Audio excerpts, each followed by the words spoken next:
Shut up and sit down. Hello, my friend. You are listening to the Dance Studio Scaled podcast, the number one place for innovative marketing, retention strategies, and business growth ideas made just for dance studio owners. Now, this isn't your average business podcast. We're here to shake things up, simplify the hustle, and focus on real, actionable insights. I'm your host, Jen Dalton, and after 30 years of running studios, coaching owners, and scaling businesses, I know one thing's for sure. There's no one size fits all in this industry. You've got the passion, and I've got the tools to help you take it to the next level. So hit that subscribe button, grab a coffee, and let's scale your studio together. Well, hello there, and welcome back to this week's episode of the Dance Studio Scaled podcast. Now, if you're new here, I would love to extend an extra big welcome to you. We've had some new people who have been listening each week, and they have been sending me messages, letting me know of what they've been learning, and I just love that these episodes are doing that for you. But I also want to say, if you're one of my regular listeners, then welcome back. I'm truly, truly grateful to each and every one of you for listening each week. And I just hope that I continue to be able to deliver information that you find helpful, that you find positive, in order for us all just to live our best life and grow our businesses the way we want to. And hopefully this episode is the same. All right, so before we dive into today's episode, I just want to take a minute to acknowledge something that I know so many of you are feeling right now. And this is off the back of conversations that I've been lucky enough to have in person. I've been having a fair few one-on-one coaching calls with people, and this feeling is, it's quite universal at the moment, and it's that everything is feeling hard. And it's because there's so much noise, there is so much advice, there's so many things that we're supposed to be doing. 1 minute it's AI, and then the next minute it's TikTok. And somehow you're also meant to be designing concept packs and replying to inquiries and thinking about retention. And this can all be before 9 a.m. Now, if your brain feels full and those to-do lists are continually endless, and you're wondering how on earth you're meant to grow your studio when you can barely keep up, I just want you to know that you are not alone. And this is the exact purpose of this episode and the ones that are going to follow for the next 3 weeks. So throughout June, I'm going to be revisiting a concept that I did speak about on the podcast, I don't know, probably about 18 months ago, maybe. I haven't got the exact episode number in front of my at the moment, but yeah, so just this idea of how we can quiet the noise, how we can strip things back and just get laser focused on what actually grows a studio without the stress or the tech headaches or the pressure to just continually keep adding more. Because here's what I believe and what I coach on every day. If you want to scale, then you have to simplify. You don't need 17 new strategies. You just need to do less, but do it better. And today is where that can start for you. So if you've been spinning your wheels, feeling scattered, or wondering why all your effort isn't turning into more students or a better income, then hopefully this series that I'm about to do over June is going to help you to reset.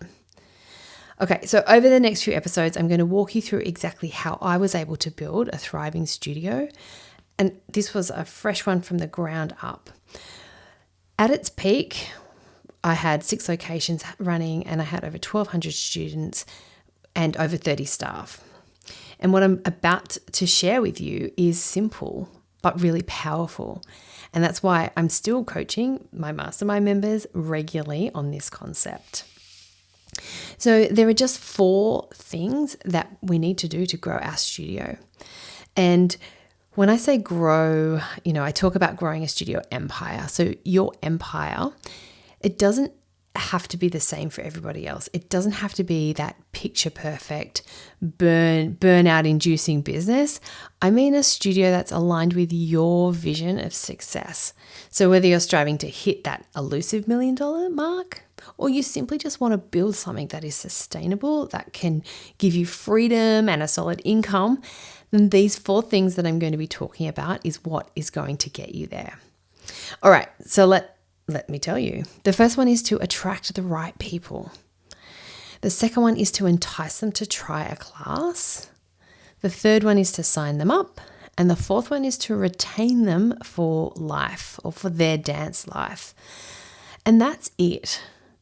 Now, you just breathe that in, because that right there can replace the overwhelm, the overthinking, the overdoing.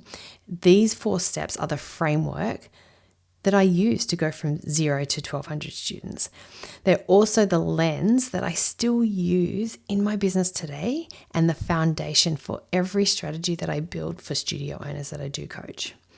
So you don't need more complexity, you just need to focus. And that's what that's what this series is going to give you over June.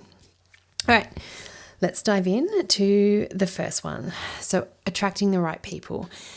This is the foundation for everything. If you attract the wrong people into your studio, no matter how great your teaching is or how fun your classes are, they won't stay. They will question everything. They'll demand things you don't offer. They'll compare you to other studios that don't even align with your vision. And most importantly, they're going to drain your time. They're going to drain your energy and your joy. So when you attract the right people who see the value in what you do, who share your values, and who belong in your community, then everything becomes easier. So the question is, how do you do that? Well, it's all going to start with your branding and your marketing message. Now, when I say branding, I'm not just talking about your logo or your color palette. I mean how your studio is seen, how it's felt, and how it's experienced by all your potential families. Your brand should create a sense of belonging.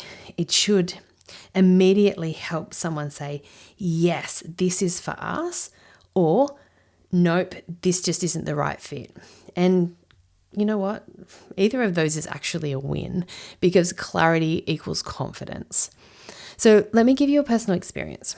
We were a recreational studio.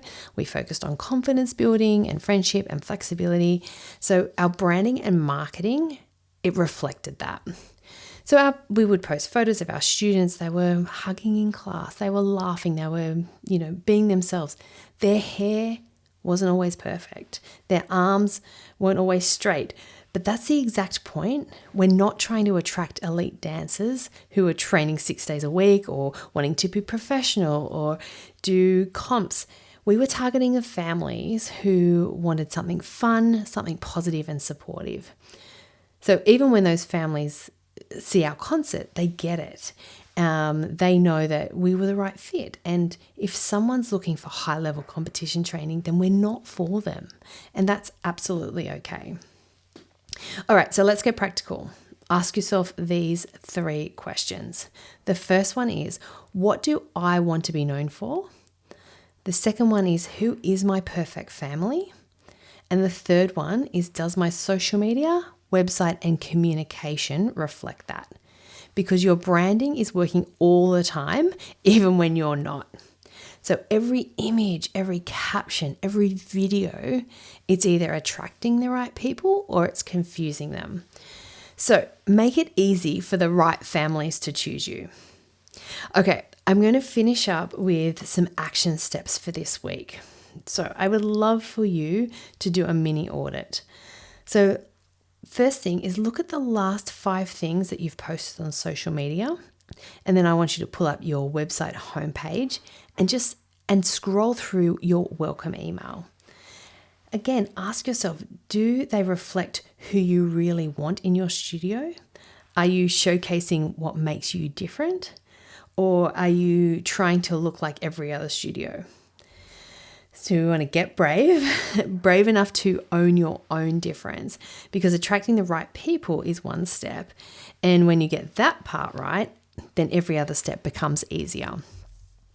Okay, so next week we're going to dive into what follows that, and that's how to encourage and entice those families to book in and come and try a class. You've attracted them into your world. Now it's time to make it a yes, even before they walk through the door. But until then, remember this, you don't have to do everything to grow. You just need to do the right things, and it's all going to start here.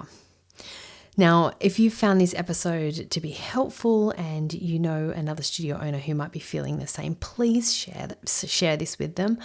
I think there's so much power in sharing our information, especially when we're all feeling like this at the moment.